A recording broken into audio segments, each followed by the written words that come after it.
Are you longing to feel connected and not so alone? Longing to be happy and more alive? Badass Counseling is excited to announce the creation of Community Plus, a subscription-based private group of folks just wanting to more closely share their soul journey together with like-minded folks and with me, Sven. For a monthly fee, you'll get bi-monthly live Q&As with me, Sven, giving you a better chance of getting your own questions answered. A private community feed for you to post pictures, successes, struggles, joys, even the occasional cat picture, creating greater connection and help for healing and growth. Random drawings for free small group sessions and drawings for private coaching sessions with me. Priority access to becoming a guest on the Badass Counseling Show podcast. Unlimited access to my DIY video courses, Healing the Soul and Unleashing Your Greatness. And so much more. Community Plus is for people serious about their soul journey who want real growth, real help, real laughter, real connection, and true community. Join us now at badasscounseling.com. From the New York City area, welcome to the Badass Counseling Show, where the master badass himself, Sven Erlandson, takes you deep and gives balm for the soul, baby.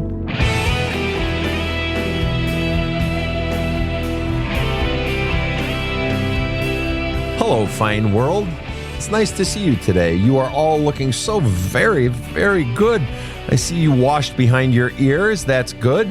And so you're clean and ready for the day. I'm Sven Erlandson. I am the host of the Badass Counseling Show, and I always check behind the ears because my mother used to say, you need to be clean behind the ears because that's where you get dirty when you're a little boy. I have no idea why the little boys get dirty behind the ears. So anyway, much nonsense about nothing except clean ears. So wash behind your ears, people.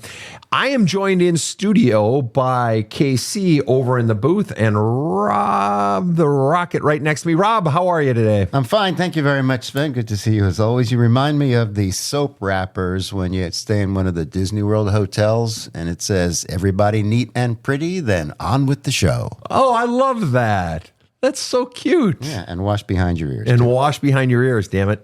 Rob, have you had any musical earworms lately?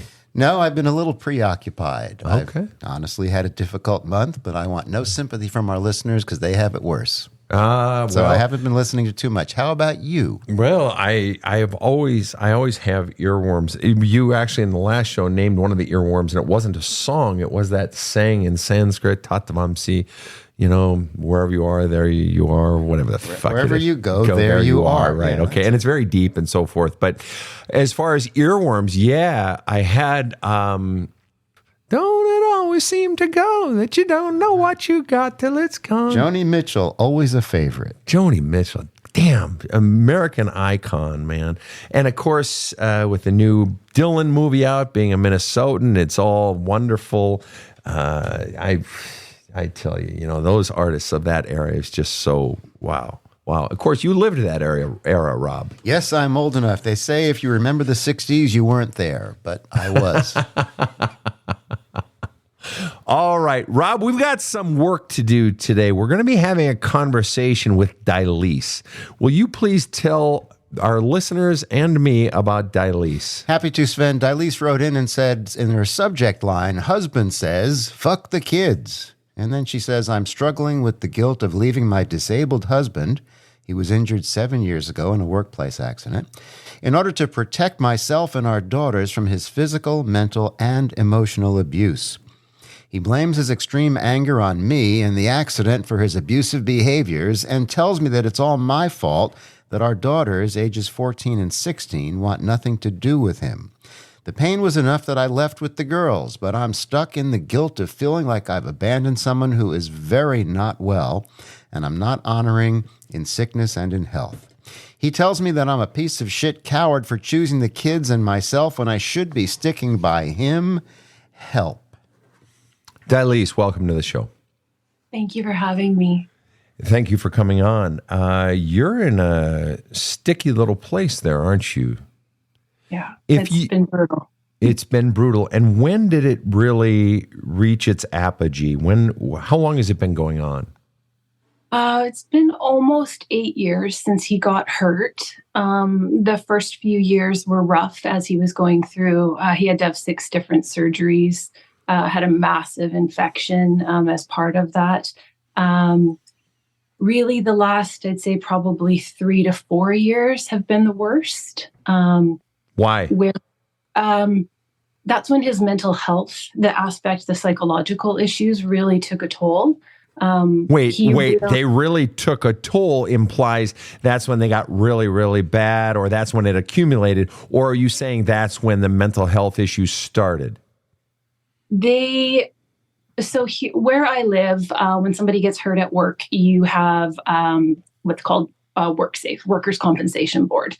The first couple of years, they were on board. They helped with the injury. About the 3-4 year mark, they really kind of stepped back and said, there really isn't anything else we can do to help you. That's when the psychological stuff really started. And when the psychological stuff really started, psychological stuff is a euphemism. What specifically are we talking about here, Dilese? He was diagnosed with PTSD. Something I knew you were going to ask, and I can't remember the name of it. Somatic, something to do with somatic stuff. Rage issues that were part of it. He became very suicidal. So that's been noted. And yeah, basically the PTSD and the extreme rage, and that it really amplified as they started to withdraw therapies. And during that time, he also became very addicted. He's extremely addicted to prescription painkillers and marijuana on top of that as well. Okay. And you said, so about 3-4 years ago, you said extreme rage. Yeah. Okay. And is that the biggest psychological stuff, to use your words, is that the biggest psychological stuff that was directed towards you and the kids? The rage. Yeah. Okay. Yeah. And so then that's when it started to be at its worst, the last 3-4 years. And then you say, I believe you say you left him. You have left him. And when did you leave him? So it's a little convoluted. So 3 years ago, I asked him to leave when the rage started turning physical, the extreme yelling, the smashing things. The police were involved several times. So I asked him to leave. We were separated for a couple of years, during which time he did get some psychological help. It seemed like things were improving. And so last year, we made the decision as a family to try living together again. That only lasted for 6 months. It was very apparent that was the wrong decision to make.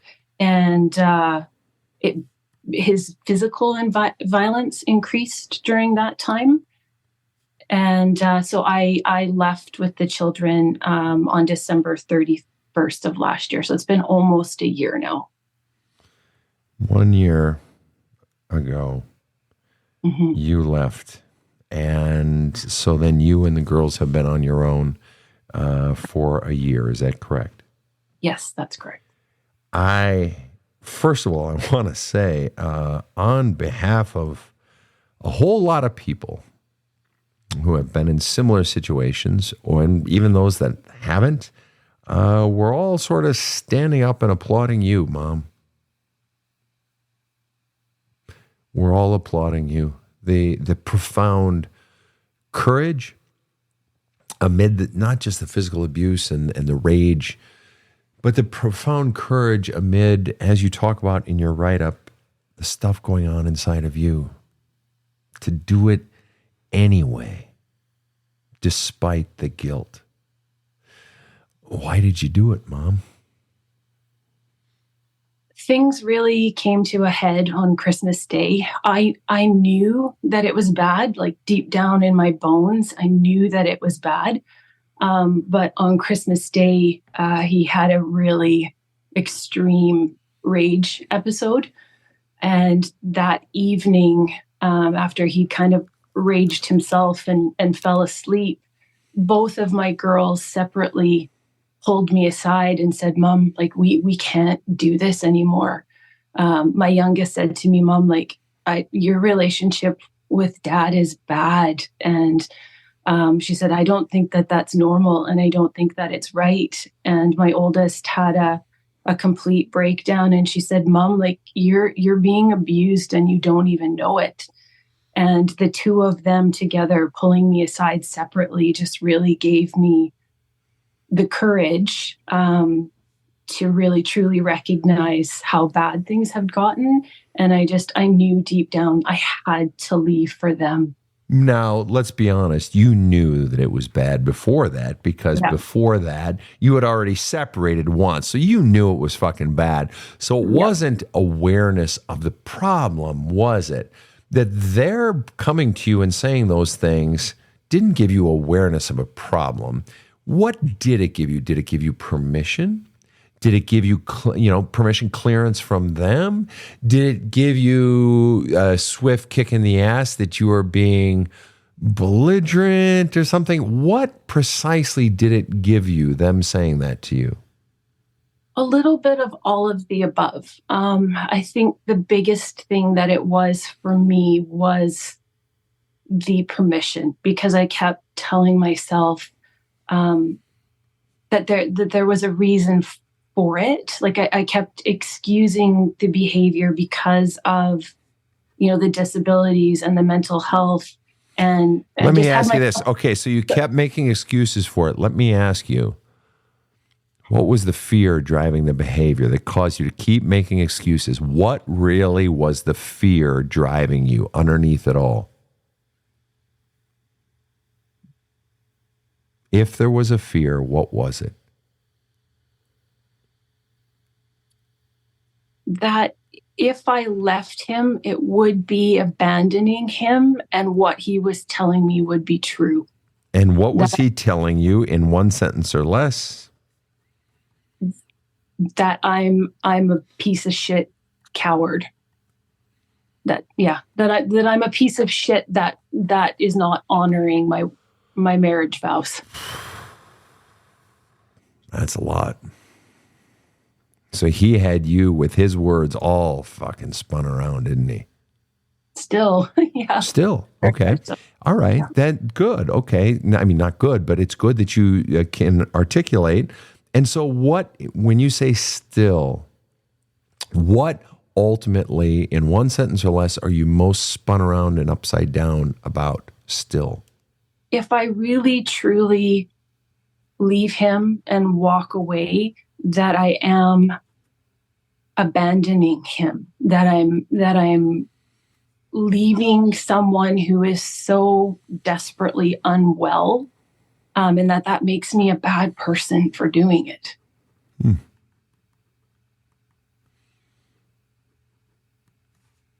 Okay. And so, let me ask you, what percent, and I want you to be totally honest here now, dig deep. What percent do you believe that if I truly leave him, I'm abandoning him and I am a bad person as a result? Give me the percent. Be honest. 80%. And which part hurts you most? Is it that the abandoning him in his time of need hurts the most, or I'm a bad person by doing so? Brutal honesty, that I'm a bad person. Okay. I am in your words, I'm a golden child, and I am a extreme giver. He's the only person that I have in my life that tells me I'm a bad person, and I'm so desperate to prove that I'm not a bad person, and for him to acknowledge that I'm not a bad person, that I stayed for way too long and excused for way too long. And I'm trying to prove to him, like, look, I'm here for you. I'm not abandoning you. I'm trying to help you through this. Right. And so his words of telling you you're a bad person, all of his words hurt so badly that if I just do more and do enough and do more and do more, he'll take those words away and say, no, you're a good person. Yeah. Right. So you're wanting him to confirm your worth because it hurts so much. Just out of curiosity, has there ever been anyone in your life, specifically, was there a parent or whoever raised you, where you got that message either explicitly or implicitly that if you don't do more, you're a bad person? Both my parents, if I'm brutally honest. And now a lot of our listeners wouldn't understand that because you said you were the golden child. And so a lot of our listeners wouldn't understand, well, wait a minute, if you're the golden child, how would you get the message you're a bad person? You want to explain that, please? With my mom growing up, when my parents divorced, it was very messy. I became my mom's confidant. Anything that she needed to unload came onto me, and I really became the caretaker of my younger sisters. And so she was quite hard on me with her expectations of, needing to take care of her and everybody else. If that makes sense. Mm-hmm. And then it was kind of a double whammy with her that she, was searching for her own worth with men. And so men always came first in her life. And so I know for me personally, I felt a lot of the times growing up that, if I wasn't performing, if I wasn't doing what I needed to do, if I wasn't looking after my younger siblings, I never mattered in her life because men always came first. So it wasn't an explicit thing that was said, but it definitely was through actions. And aren't you repeating that exact same pattern by putting? Exactly. Okay. And what do you think of the idea of repeating the pattern of putting your husband before your children? I mean, now obviously by you leaving, you have put your children ahead of your husband. But other than that, how do you feel about that?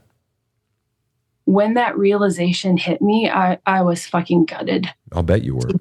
To be honest. Yeah, because my goal was to be the exact opposite of my mom and to never make my children and my dad for that matter, because for him, work always came first. It came like above us kids. And so, the two things that I promised myself I would never do is that I would never put men before my kids, even if that was my own husband, and I would never put work in front of my kids.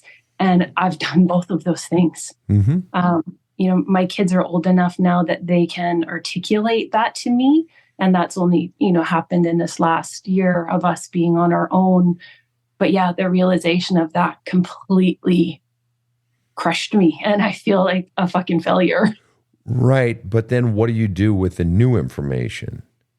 See, the new information is that you did get out of there. You did it the first time. And then you only went back after you said we had a family conversation. Okay. And then you left a second time. So you have, in fact, broken, at least on the outside, you have broken that generational trauma that your children have gotten a very different message from the message you got. What do you make of that? That's my goal right now. That's what I've spent the last. Understood, but you've already accomplished the goal on one hand. You've already proven it. You've already done infinitely more than your mother ever did. What do you fucking do with that? It's pretty hard to hate on yourself when you realize I actually did break the fucking generational trauma. How are you going to hate yourself now, kiddo? Well, I feel like I took that first step, but now I'm in repair mode. Now I'm because I've read your book, I've done the exercises, I've done all the journaling. I'm actually going through it a second time right now, but now I feel like I'm in repair mode, like I'm jackhammering that, cement for them and trying to recreate new messages for them. That's great. And it starts with the jackhammering the messages inside yourself, which clearly is the struggle for you, because you 80% believe that if I'm leaving him, I'm abandoning him, and therefore I'm a bad person. Right. And I mean, let's just be really honest. Let's just be totally bluntly honest. You are abandoning him. And you are abandoning the marriage vow that you mentioned in your write-up of In Sickness and in Health. You are. You're walking away from that. It's true. It is true. So why the fuck are you doing it? Because someone who takes it so seriously that she 80% believes she's a bad person, all that stuff, as someone who takes it that seriously, for you to do it anyway, there must be a pretty good fucking reason.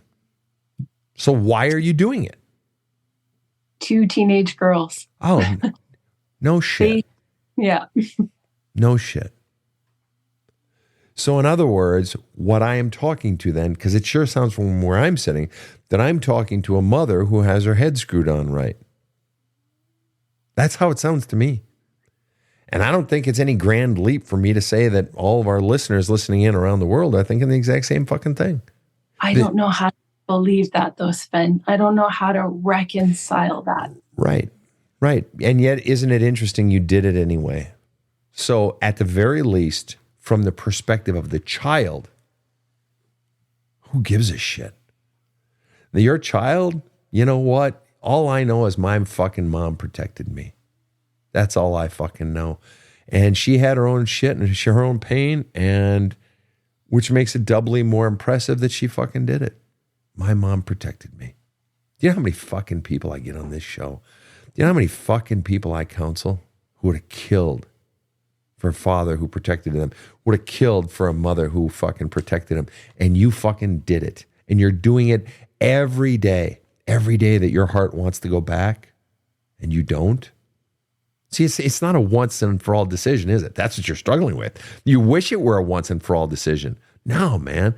It eats at your, gnaws at your fucking gut every day. And every day you are re-choosing those 2 dear, sweet, sacred little girls of yours. And you're choosing you. In a way, the single most selfish act of your life was also the single most necessary, life-giving act of your life. And I'm not talking about your girls anymore. You saved yourself.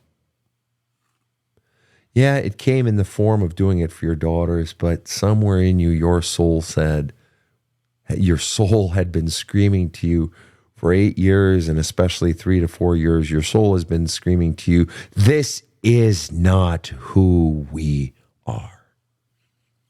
This treatment, this that we've been allowing, this is not who we are. And unfortunately, sometimes the pain has to get so bad before we finally honor self. See, what so many people don't understand about the golden child is that the golden child always has to hit their numbers. It's like being in sales. You always got to hit your quotas. And if you don't hit your quotas, you don't get the spiff. You don't get the bonus. You don't get the Scooby snack. You don't get the reward.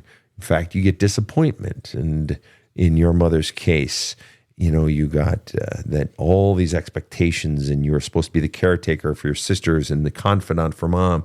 You had a heavy burden to carry. You knew what you had to do, and you knew what happened if you didn't. And so let me ask you, what was the message that was conveyed to you if you didn't hit your numbers in being mom's confidant and your sister's caretaker? What was the message, explicit or implicit, in one sentence or less, that you got about you if you didn't hit your numbers? That I didn't matter. That I didn't exist if I wasn't providing something. Right. And so the core belief then is, I'm gonna fucking serve everything and do everything so that I can exist, so that I can be seen, so that I am actually visible on this planet. Right? Exactly. Right. So what that means for you to stop serving your husband is a rejection of the very belief system you were taught as a child. It's not about your husband. This whole story really is, the narrative really isn't about your husband. The whole narrative is really about the bullshit belief system you were taught as a child that says you don't get to have a voice. You don't get to matter unless you're serving. That's the only way you fucking matter. So for you to reject that and walk away from a life of servitude and enduring abuse is you finding your voice, you confirming your worth. It's you. Your mom didn't give you permission to do that. Your husband didn't give you permission to do that. In the end, your daughter's a little bit, but ultimately it was you confirming your worth. We have much more to come right after this short break. You know, I've read so many self-help books, and I always get something good out of them. But when I dove into There's a Hole in My Love Cup, well, it changed me. I cannot recommend this book highly enough. My copy is very dog-eared and highlighted. Thanks, Sven, for writing it. I love There's a Hole in My Love Cup, and believe you will also. Order your copy at badasscounseling.com. This show provides soul counseling intended to entertain and inform and is not medical advice.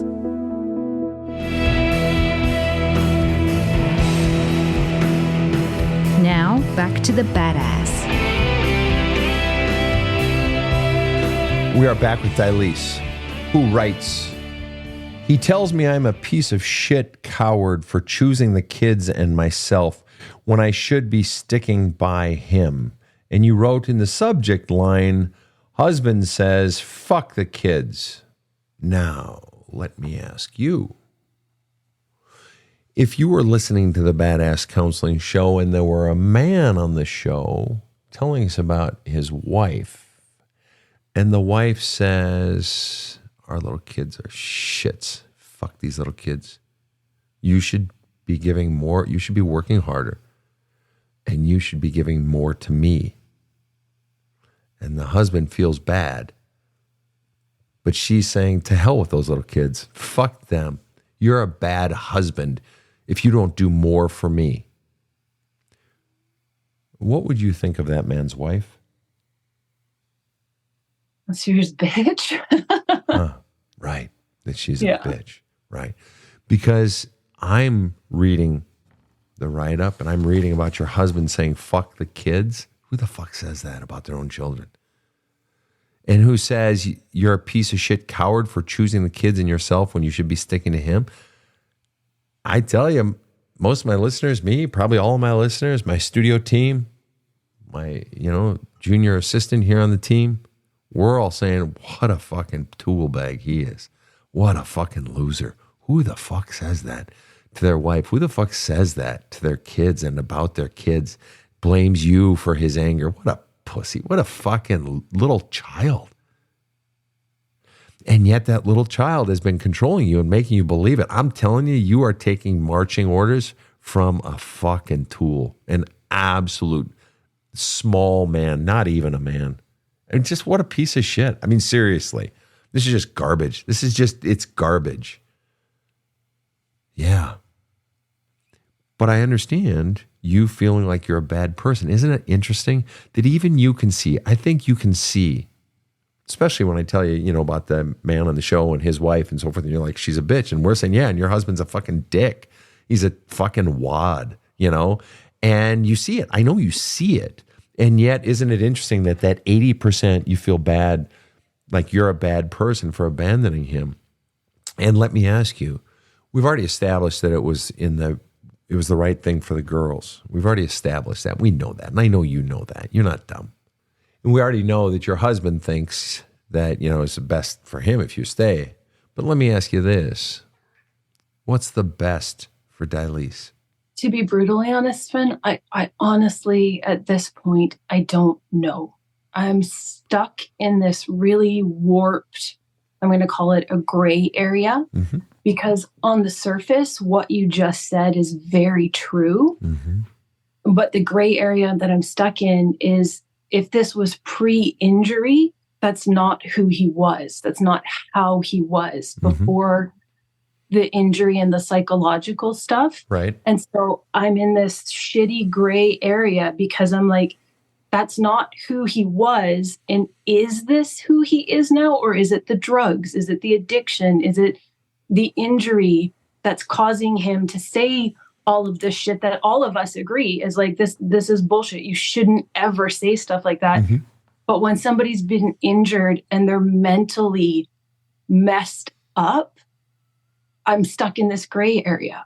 And the gray area, define it in one sentence.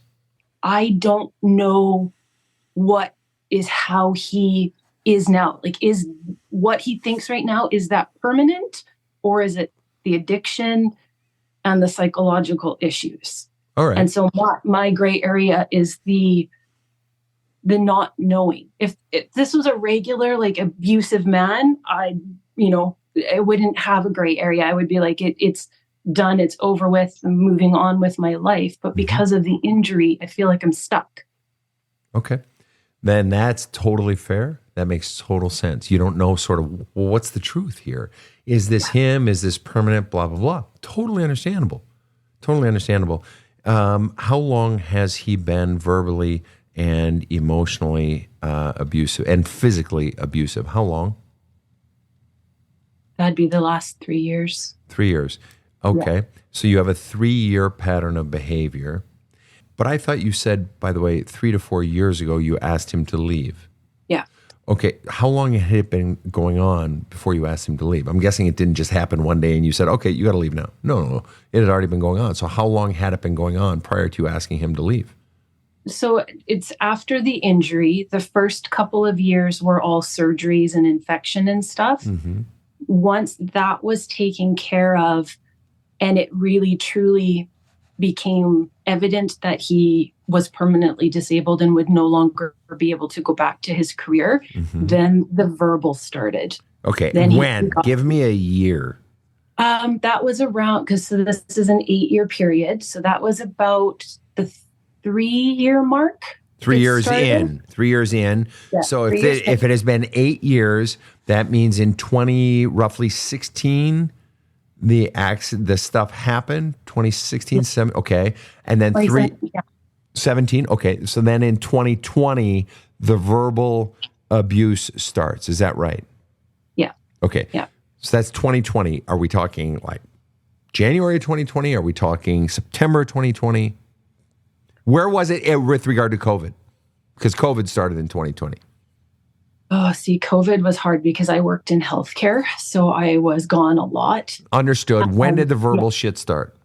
Yeah, I'd say during COVID. Like when during COVID? Because COVID really started like March-ish. Yeah, the beginning of the year. Okay, so beginning of 2020. We are now entering the beginning of 2025. So fundamentally, we have 2020, 21, 22, 23, 24, and now we're entering 25. So it's 5 full years. Yeah. So this has been going on. The verbal abuse, at the very least, and that's not least, that's pretty much top of the list, that has been going on for 5 years. Yes. Okay, we have confirmed 5 years. So you have a 5-year pattern of behavior.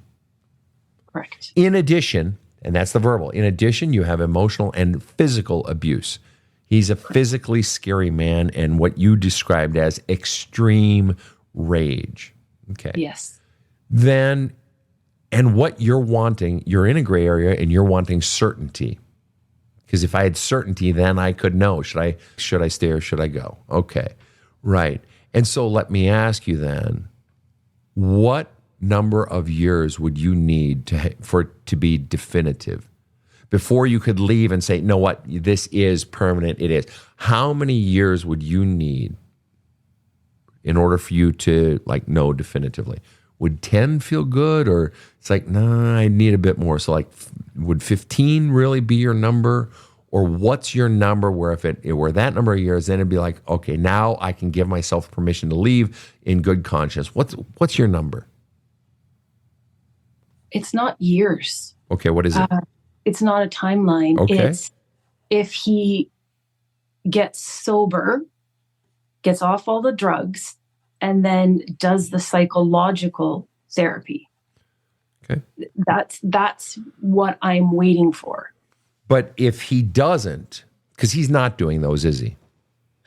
He currently is. The other piece to the story is he just recently got involuntarily admitted to the mental health ward at the hospital. Why was he involuntarily committed to the health ward? For suicide. Suicide. Okay, so when you say he currently is because you had said get sober, get off drugs, and do the psychological therapy. You said he currently is doing those things, right? Well, he's not doing them because he chose them, right? Exactly. Right. So he's not choosing to get sober, get off drugs, and go to therapy. He's not choosing that.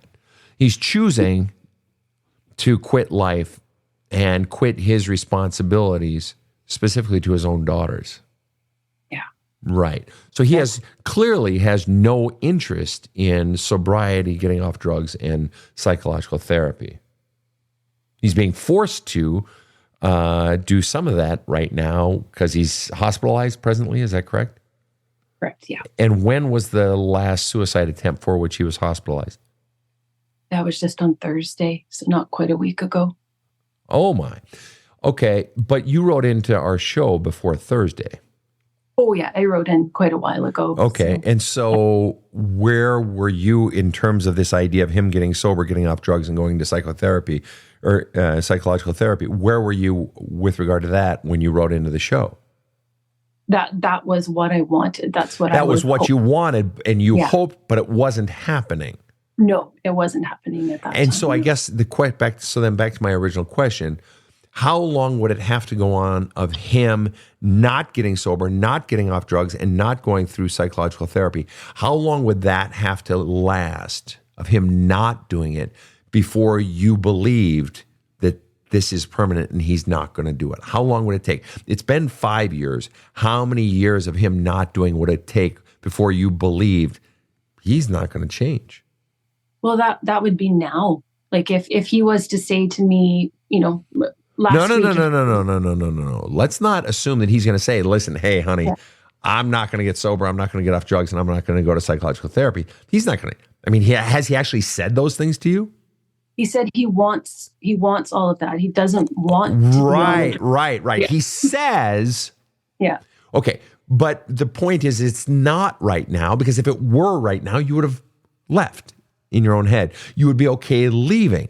So obviously you're not at that point yet. So what I'm asking is, how long of him promising and saying, I want this and I want that, but not actually doing it?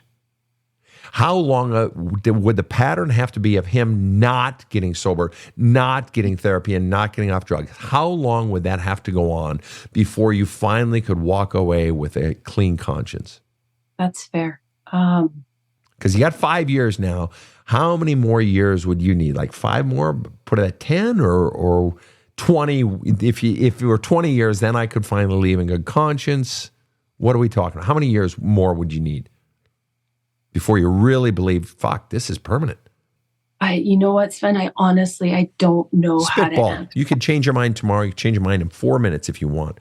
I want you to spitball a number. How many years would you need added to the existing 5-year pattern of behavior? You have a 5-year pattern of behavior of a fella only getting worse. It didn't start all of a sudden he's like a maniac and he's on the pills and booze or the weed and he's fucking not going. It didn't start at that. So it's actually gotten worse. And it's gotten so bad that now it's got suicide in there. So he's actually getting worse, despite what his mouth is saying. So we have a 5-year pattern of his shit getting worse, including the extreme rage, okay, which I'm sure terrifies his daughters. I'm sure they're terrified of him. Okay, so how many more years? Just spitball. Just do your best. Change your mind in 5 minutes if you want, 2 minutes if you want. But how many more years would you need in this pattern of behavior before you finally realize this shit ain't going to change and you gave yourself permission to leave without any guilt and just it's a clean conscience. It's not going to change. How many more years would you need? One more. One more. I promised myself I would give myself a year to heal, which I've dug into this year. Uh-huh. And you know what? He's got some tools in place now. And if something doesn't happen by the end of 2025, then I think I could walk away with a clean conscience and say, you've had ample opportunity. So 1 more year. And the reason, and that's fair. That's a fair answer. And the reason you say 1 more year is that, why is that? What is it about one more year that would give you the clarity? Or actually, before you answer that, let me ask you this. What percent clarity, presumably at the end of that year, you'd have basically 100% clarity, hey, you ain't fucking changing, it's all bullshit. What percent clarity do you have presently? What percent presently do you believe it's not going to change? What percent? 50-50. And the reason for that, and it kind of is the same as the reason for 1 year. We have been fighting legally for workers' compensation to provide therapy, and that's only just coming into play right now. So those pieces of psychiatrists and psychologists and that have only just started in the last month. And that's why I say a year. With those coming into play now, if he doesn't take advantage of these things that we fought so hard to get, then I can. When did these things start to come into play? When did they start happening? In the last 3 months. So 3 months ago. So roughly autumn, roughly what? September-ish, October-ish? What are we talking about? Yeah, around September. September. Yeah. Okay, so 3 months. And in those 3 months, was he getting any sort of medications and pills before that? He must have, because you said he was sort of abusing the pills, right? Yeah, so he's got prescriptions for pain that he takes too much of. Okay, pain prescription, but not psychiatric prescriptions. Is that correct? This is very convoluted. So they had psychologist in place, WorkSafe did, or workers' compensation. Yeah. Then they withdrew it, and we had to fight a legal battle to get it back, and that only just started again recently. Okay, so for 3 months, he has had access to psychologists, psychiatrists, and the stuff that you've been fighting for so long in the last 3 months. And has he been seeing a psychologist for the last 3 months? He's been seeing the psychologist, and the psychiatrist just started, I believe, 3 weeks ago. So both now. Okay, and yet he just tried to kill himself on Thursday. Yeah. How does that fit into your equation of him getting better? It doesn't. It's hard. It kind of followed after us having a breakdown in communication, especially with Christmas just around the corner, because this will be the first Christmas that he won't have any contact with me or with the kids this Christmas. Why is that? Why is that?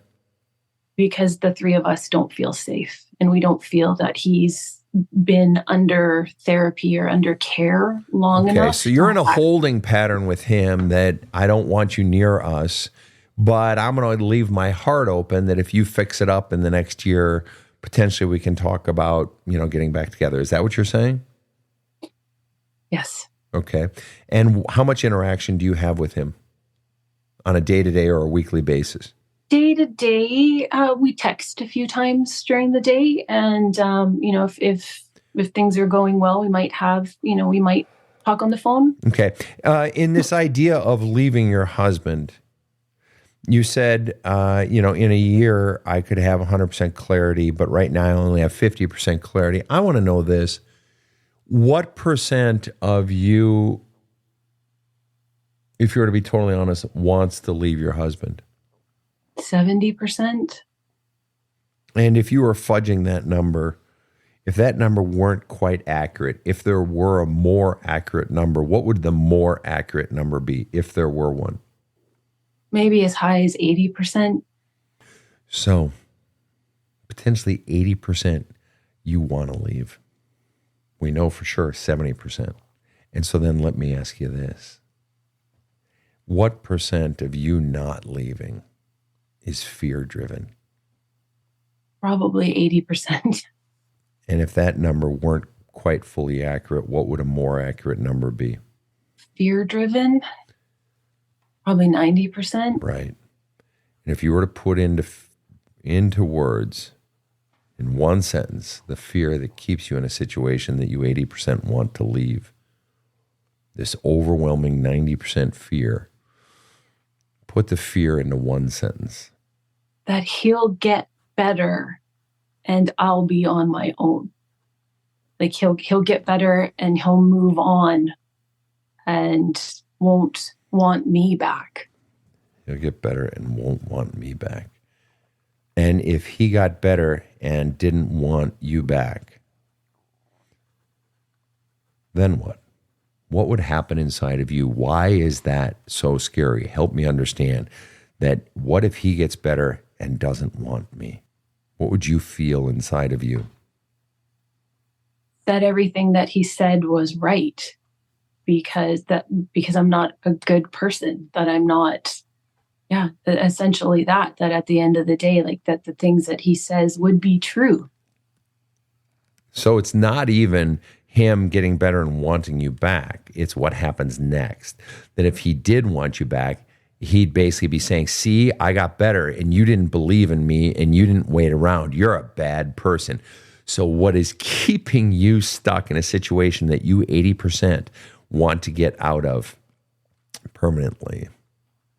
What's keeping you stuck isn't, gee, he might get off drugs and sober and blah, blah, blah. What's really is that you're terrified of being thought of as a bad person, of you being confirmed to be a bad person. You fear the idea of being a bad person. That's what's keeping you in a situation that you know you want to get out of. Yeah. Your fear. Yeah. Let me ask you a dumb question, but it's an honest question. Are you a bad person? Yes or no? Just tell me the truth. Not what you think I should hear or not what you blah, blah, blah. Just what's the truth? In fact, I want you to close your eyes. I want you to just take a few deep breaths, just cleansing breaths. And to the degree you're able, I just want you to speak from your soul. What does the soul inside of beautiful Dilese say? Are you bad or are you good? Feel like I'm bad and I'm just really good at faking being a good person. What percent are you good and what percent are you bad?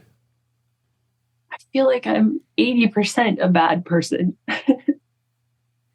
What are you feeling right now? Just really overwhelmed. It's hard to say that out loud. Like Why is it hard to say that out loud? Because if you asked anybody that knew me, they'd say, she's such a great person. She always helps everybody. Why is it hard to say it out loud? That doesn't. Because I don't feel that. I don't feel what other people say about me. Who taught you that you're a bad person? Who taught you? Because it wasn't him.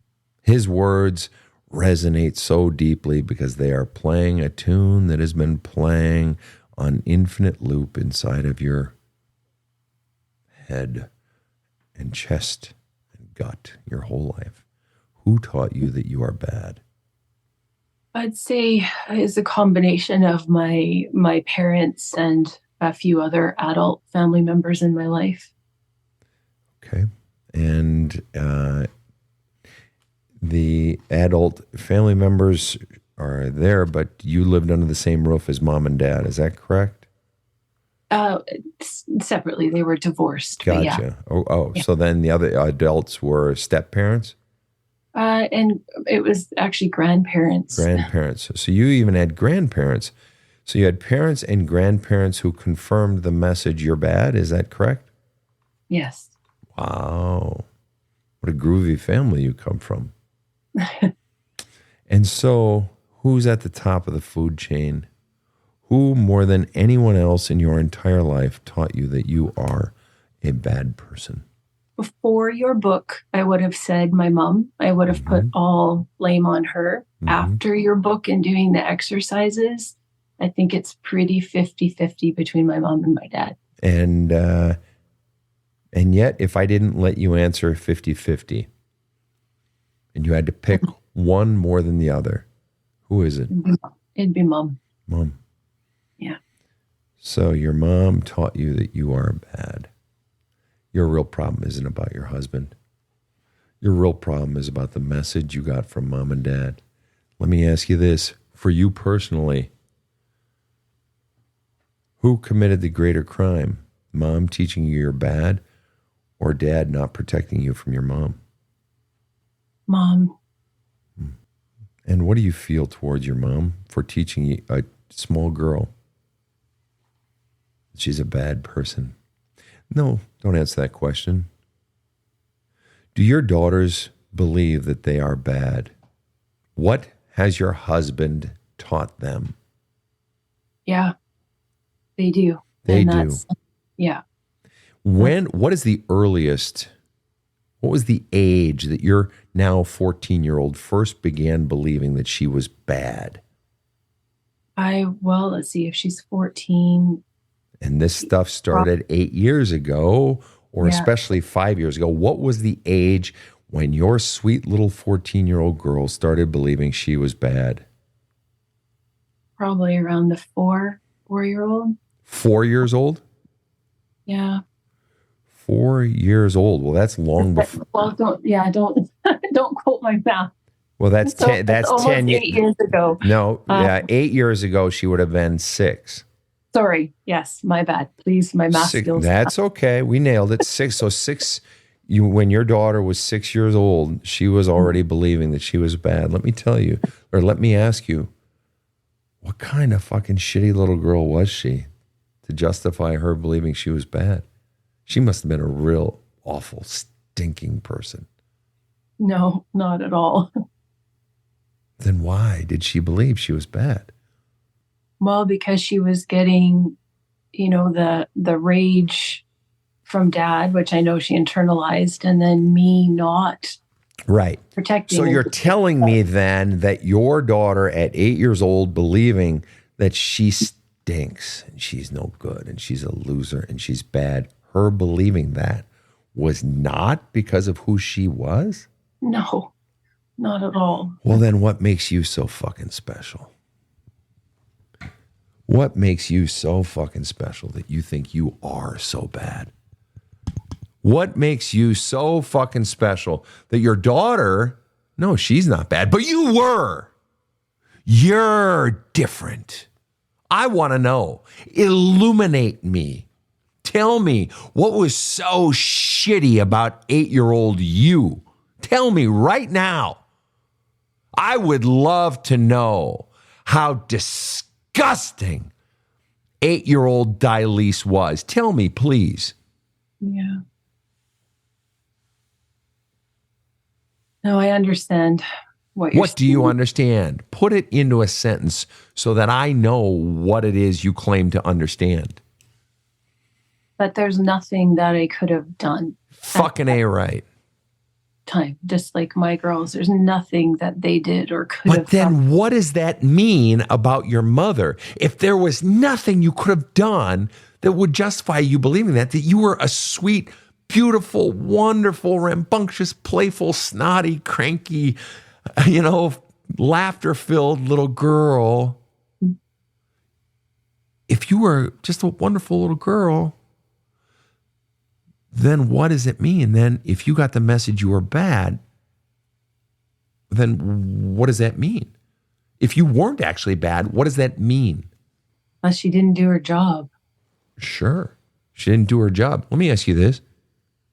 What do you think of your parenting that you, in your words, allowed your daughter to believe, that you didn't protect her from that message from her father? What do you think of your parenting back then? That I sucked. Huh. Isn't it fascinating that when I ask you what your parenting was like when you allowed your little girl to believe that, she was no good and bad, you say, I sucked. But when I ask about your mother, letting you believe, your mother teaching you that you were bad and so forth, you said, oh, she didn't do her job. You fucking sugarcoat it for mommy. You're happy to cut your own gut open and fillet yourself. But when it comes to mommy, you fucking protect her. Why? Why do you protect her at the expense of the child? But when it comes to your own child, you protect the child at the expense of you. Why are you protecting your mother even right now today when she did far worse than you have done? Why are you protecting your mother? That's a good question. And what's your answer? What really is driving you inside of fear? Inside of you, what is the fear driving their behavior, or what is the longing driving the behavior that would cause you to protect someone who did far worse than you did, who taught you to hate on yourself? Why are you protecting her even today? I had a feeling you were going to ask me that, and yeah, right. Bullshit. Oh, you're so smart. I listened to your show. Okay. All right. And so what's your answer, Smarty Pants?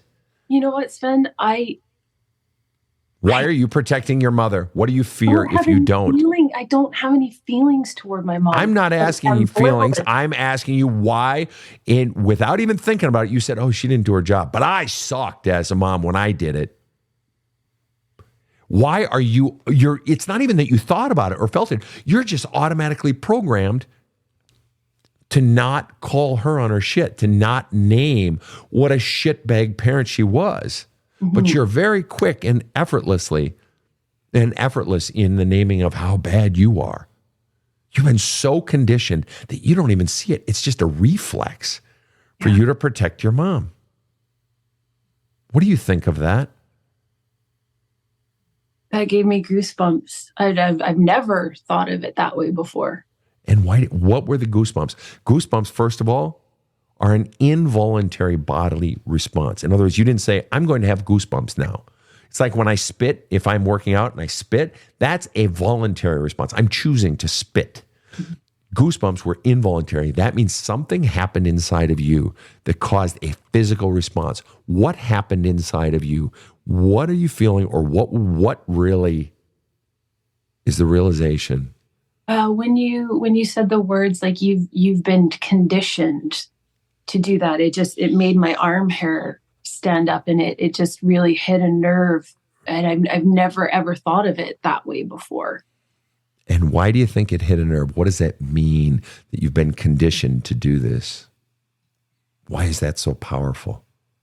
I feel like it just kind of goes back into the people pleasing, like to speak badly about someone, or to be kind of honest about how much it did suck and what a shitty job they did. That it means I'm putting someone down, and that just feels like that means that I'm being a bad person if I put right. Down. But what's fascinating is you just said, if I'm putting someone down, I'm a bad person. And yet you're not a bad person if you put yourself down. Yeah. Does that sound even remotely fucked up to you? Sounds very fucked up. And guess what? You learned all that from your mom, didn't you? Yeah. And guess what? Your girls are learning it from you. That's what I want to stop so badly. Do you? Yeah, I don't want that cycle to continue. I don't want this to be permanently written on them, or for them to ever think that their dad was before them or work was before them. Then maybe you stop protecting your mom at the expense of the 7-year-old girl that you were. Maybe you go back and you write a letter to your mom that you don't send, except now you tell her, you fucking bitch. You conditioned me to fucking hate myself. And maybe you go back and you write a letter to that 10-year-old girl that you were, and you give her the love and the protection that no one else did. And maybe you unleash hell in a letter to your dad that you don't send. And you tell him, you fucking coward. Where the fuck were you?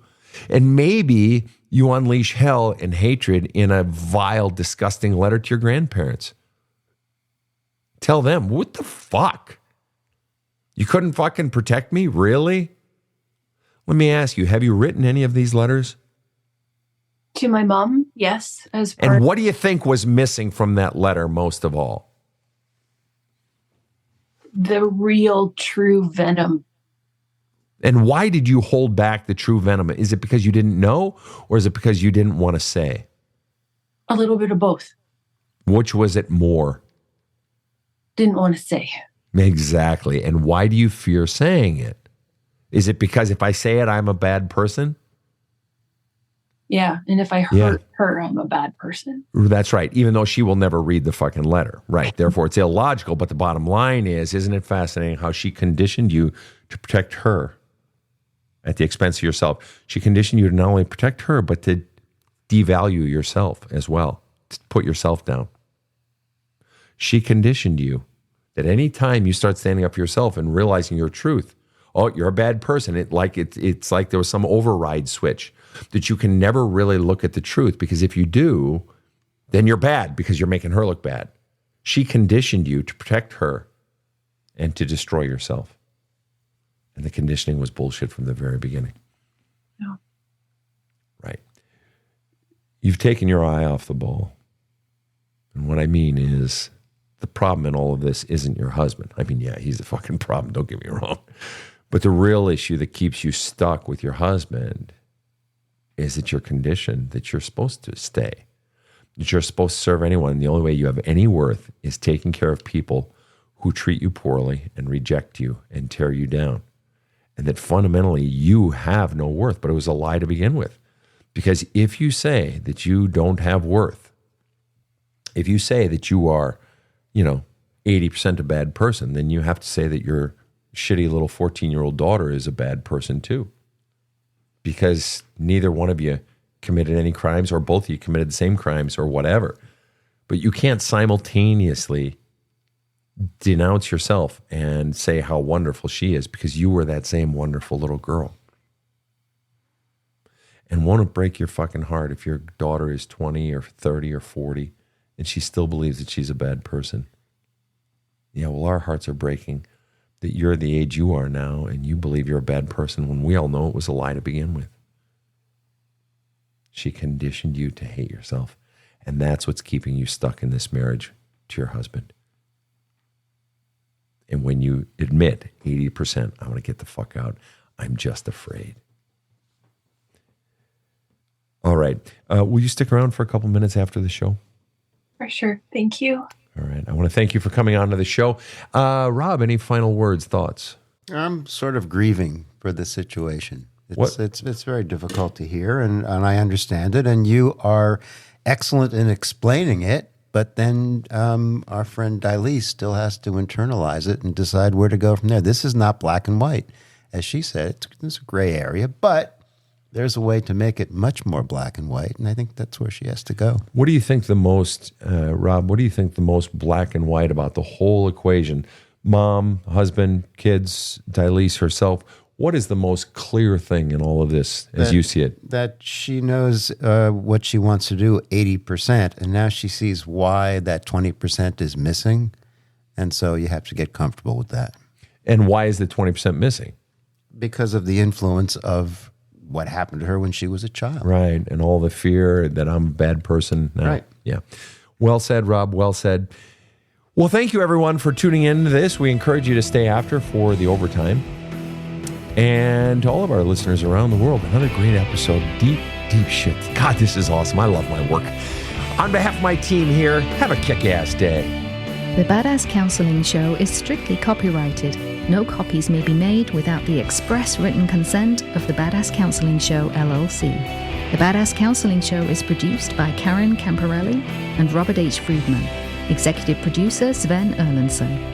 Original music by two-time Emmy Award-winning composer Trevor Morris. Have a kick-ass day.